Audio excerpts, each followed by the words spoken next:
Magandang araw po sa ating lahat.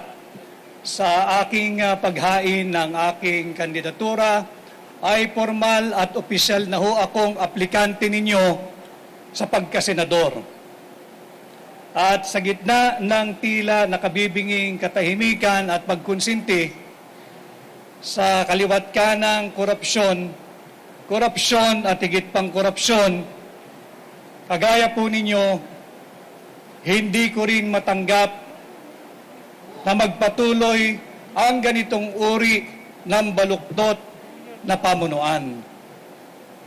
Kung kaya nadinig ko at tumugon ako sa pakiusap ng ating mga overseas Filipino workers at tumugon ako sa hamon ng hakbang ng maisog na pamunuan ang tunay na oposisyon.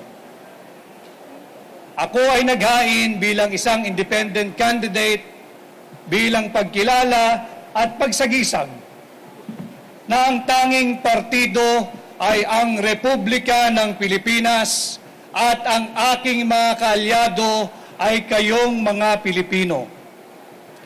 Ipagpapatuloy ko ang mga advokasya ng hakbang ng maisog, calling for transparency, accountability, peace and security in governance.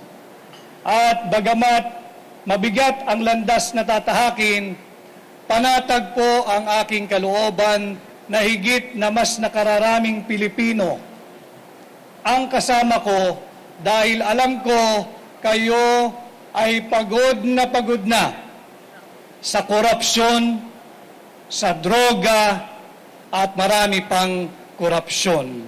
Kaya't halina, samahan po niyo ko tungo sa good governance and war on corruption. Let us not give up on our nation. Let us not give up on the Filipino people. Let's not give up on our fight against corruption. Thank you very much. Thank you, sir. Are there questions from the media? Yeah, go ahead. Inquiry.net, John.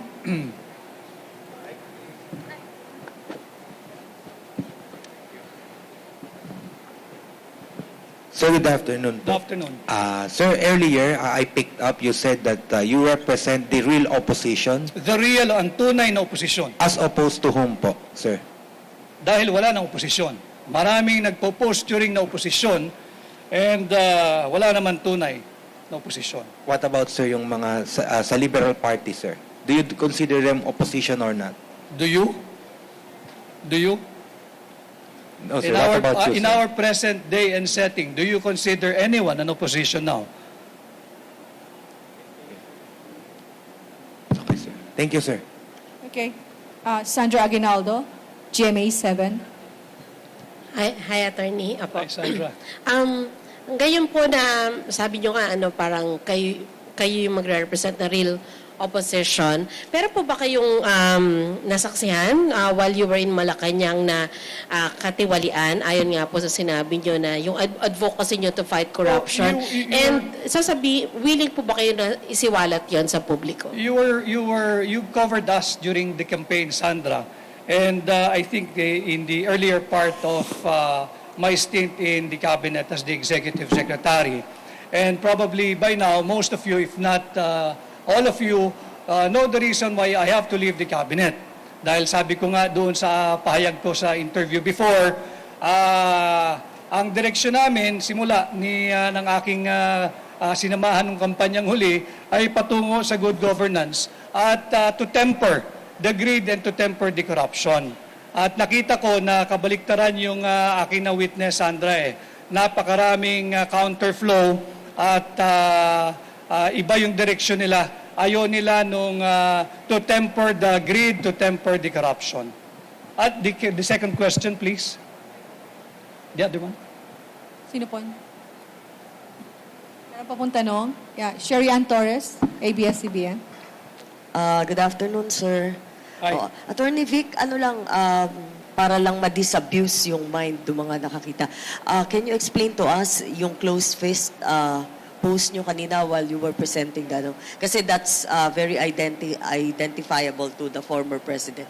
Yeah, because we share the same position when it comes to the opposing the attempt to amend, revise our Constitution. And as you know, magkasama kami ni Pangulong Duterte sa hakbang ng maisog at ang aming ang isinusulong ay ang isang gobyernong may transparency, accountability, peace and security. And just before I go here, I was endorsed by President Duterte as among his candidates, but I'm not running under PDP. Okay. So it's a personal endorsement of the former president. Well, I guess so, yeah. It's a personal endorsement by President Duterte, and I do not know what lies ahead. Probably I'm open to being adopted by any political party. Sir, just one last. If and when it happens, you will be elected as a senator. What role are you going to play, or what role are you going to adopt inside the chamber? Will you be part of the so-called opposition? Are you going to expose what you've seen when you were still inside the cabinet? Not only what I have seen when I was inside the cabinet, but I think the more important thing that we should all oppose, whether elected or not, whether ordinary Filipino, sige, sa tingin ko, dito magkakasundo tayong lahat, yung talamak na korupsyon at talamak na korupsyon at higit pang talamak na korupsyon. And when I will be blessed by the mandate of the Filipino people, this is the role that I'll be playing. And if I have a way, if I can make enough alliances, we'll do away with resolution number 1, authorizing liquidation by certification. And would that be, is it also safe to say that if you are going to be allied with, for example, with the majority bloc, you will try to get the Senate Blue Ribbon Committee? I will never be allied with the majority bloc. I am running because I took up the challenge to lead the real opposition. Are there any more questions? Okay. Wala. Okay. Ian from philstar.com. Pakipasa lang po ng microphone sa likod. Salamat.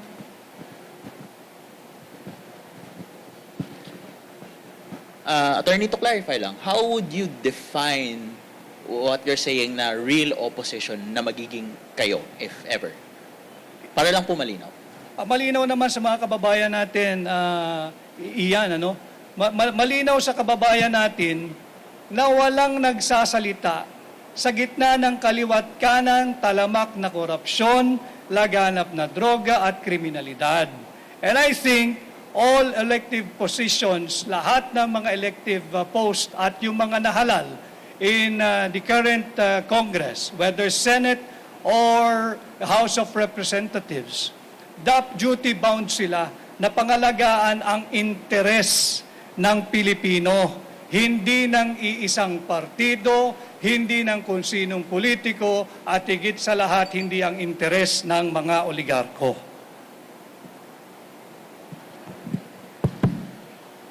One last question from Rappler, Dwight. Sir, you say you're fighting corruption. What can you say lang to people who might get the impression that it might be contradictory kasi you're now allied with a former president whose administration was also plagued with allegations of corruption? And to follow na rin, anong masasabi nyo sa ongoing congressional investigation patungkol sa mga supposed anomalies na nangyari sa nakaraang administrasyon?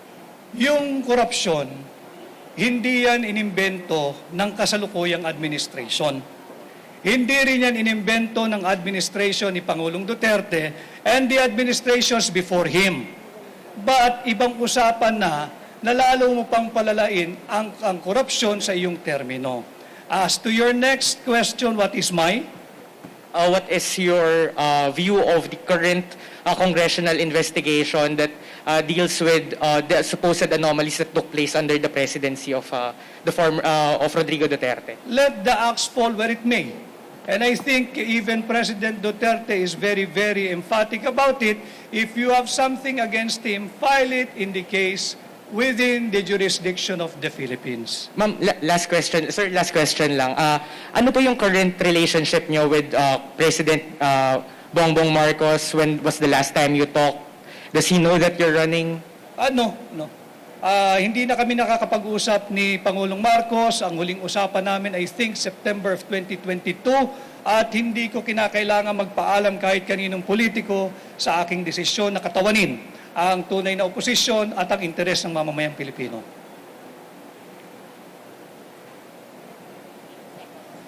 $14 seconds. Okay. Opo. Okay na, sir. Thank Sige. Thank you, sir, for the photo op.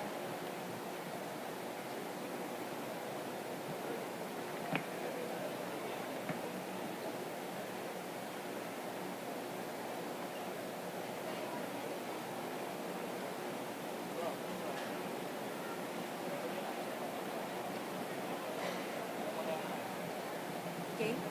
Maraming salamat po, sir. Doon na po, sa baba.